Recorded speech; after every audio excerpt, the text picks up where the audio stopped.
ఒక చిన్న కథ చెబుతున్నాను. ఒక కప్ప గోతిలో పడిపోయింది. అది బయటకు రావటానికి చాలా ప్రయత్నించింది.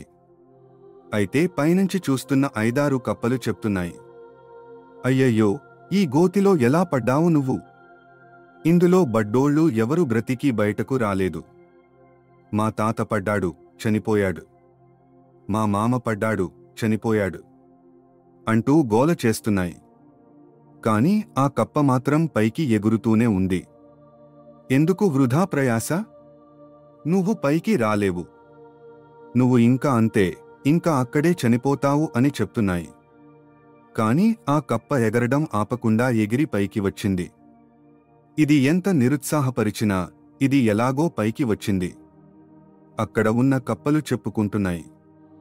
కాని ఆ కప్ప చెవిటిది, దానికి ఇవి చెప్పినవేమీ వినిపించలేదు. పైన ఉన్న కప్పలు నువ్వు రాగలవు అని చెప్పినట్టు అనిపించింది. మన చుట్టూ ఉన్న వాళ్ళందరూ కూడా నువ్వు ఇంకేమి చేయలేవు అని చెప్తుంటే మన పరిస్థితి ఇంతేనా అని అనిపిస్తుంది. అలాంటప్పుడు మనము కూడా చెవిటి వారిలాగా మారితే బాగుంటుంది. మన జీవితాల్లో మనమే గెలుస్తాం. మనల్ని నమ్ముకున్న వారిని గెలిపిస్తాం.